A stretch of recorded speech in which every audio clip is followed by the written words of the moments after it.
नमस्कार, आप सभी का एक्सप्रेस न्यूज हिंदी में स्वागत है। तो चलिए जानते हैं आज की दिन भर की बड़ी खबरों को। पहली बड़ी खबर की बात करें तो कोरोना के नए वायरस से देश को बचाने के लिए मोदी सरकार का बड़ा कदम, ब्रिटेन की सभी उड़ानें रद्द। ब्रिटेन में कोरोना वायरस के नए प्रकार से पूरे विश्व में दहशत का माहौल है, जिसके बाद यूके से पूरे विश्व का संपर्क पूरी तरह से टूट गया है। यूरोपीय संघ के कई देशों ने ब्रिटेन से आने वाली सभी उड़ानों पर रोक लगा दी है। अब भारत सरकार ने भी यूके से आने वाली सभी उड़ानों को 31 दिसंबर रात 11:59 तक अस्थायी रूप से निलंबित कर दिया है। यह निलंबित 22 दिसंबर रात 11:59 से प्रभावी होगी। यह जानकारी नागरिक उड़ान मंत्रालय ने दी है। इससे पहले दिल्ली के मुख्यमंत्री अरविंद केजरीवाल ने केंद्र सरकार से यूके से आने वाली सभी उड़ानों पर रोक लगाने की मांग की थी।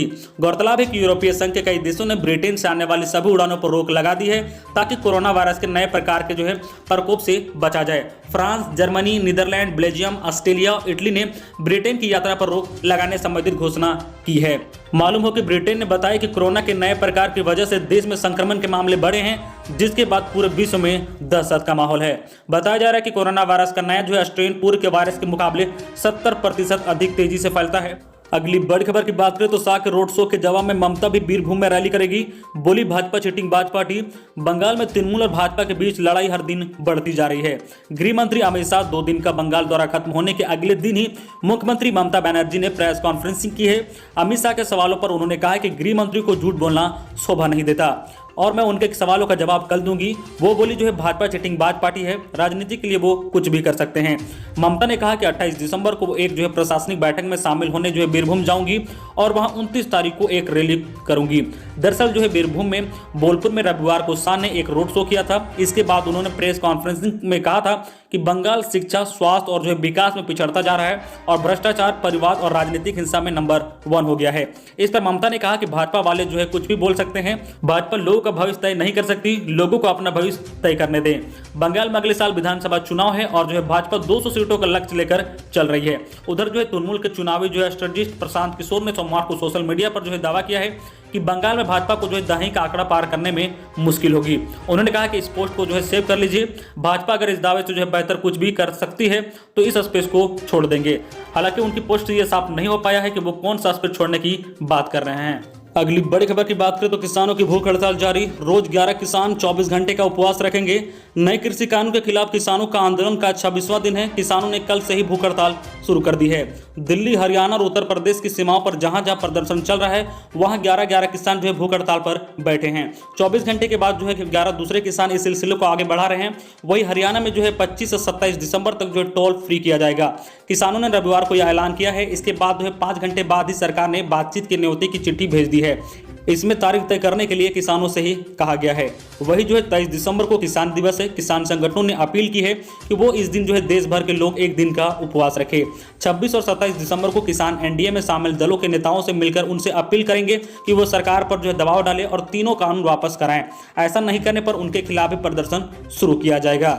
अगली बड़ी खबर की बात करें तो बिहार में शराबबंदी। डीजीपी से लेकर सिपाही तक ने ली शराब नहीं पीने की शपथ। बिहार के 80,000 से ज्यादा पुलिसकर्मियों ने शराब नहीं पीने की शपथ ली है।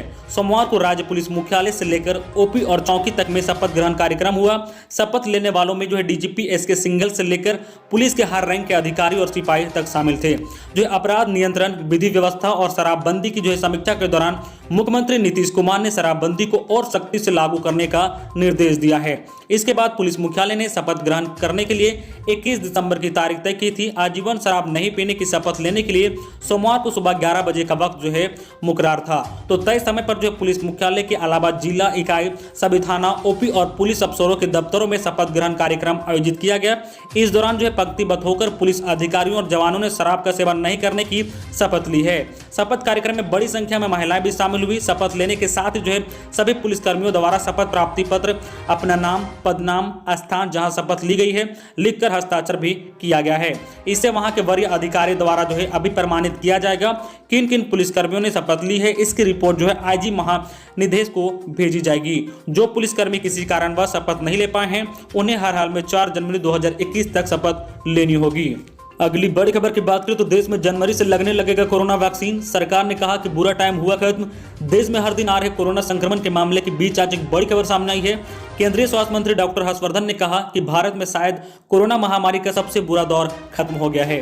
डॉक्टर हर्षवर्धन ने उम्मीद जताई है कि जनवरी से किसी भी हफ्ते में जो है भारत अपने नागरिकों को जो है वैक्सीन देना शुरू कर देगा।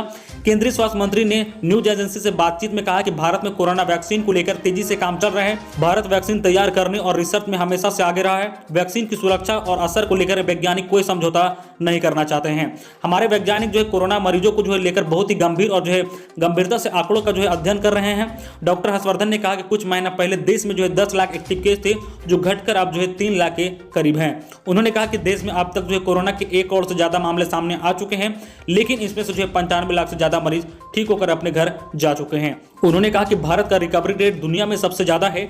डॉक्टर हर्षवर्धन ने कहा कि देश में पिछले जो है 10 महीनों से जिस संकट से गुजर रहा है वो अब खत्म होने की दिशा में बढ़ रहा है। कोरोना की इस जंग में जो है आज भारत दुनिया के अन्य देशों की तुलना में बेहतर स्थिति में है।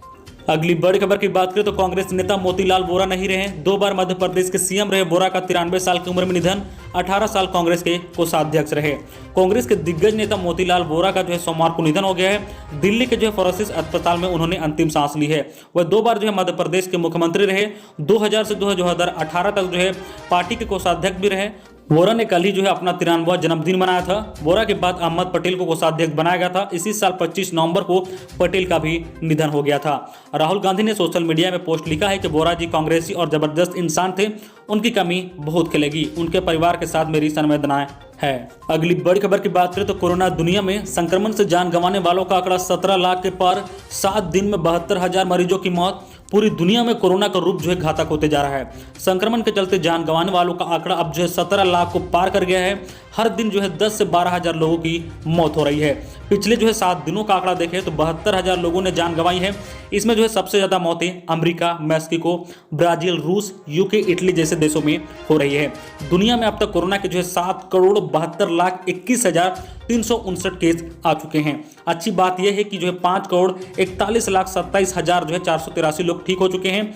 2,13,90,000 जो है 898 मरीज ऐसे हैं जिनका इलाज चल रहा है। इसमें से जो है 1,63,013 मरीजों की हालत गंभीर बनी हुई है। एक तरफ दुनिया कोरोना वैक्सीन की राह देख रहा है, लेकिन महामारी का खतरा अब भी कम नहीं हो रहा है। ब्रिटेन में वैक्सीनेशन शुरू होने के बावजूद वायरस में जो है म्यूटेशन की बात सामने आई है। इसको लेकर जो है दुनिया भर में हड़कंप मचा हुआ है। कई देशों ने इंटरनेशनल फ्लाइट पर भी रोक लगा दी है। अगली बड़ी खबर की बात करें तो इस दिन मिलेगी पीएम किसान योजना की 7वीं किस्त। पीएम किसान की 7वीं किस्त का इंतजार कर रहे लोगों का इंतजार अब खत्म होने वाला है।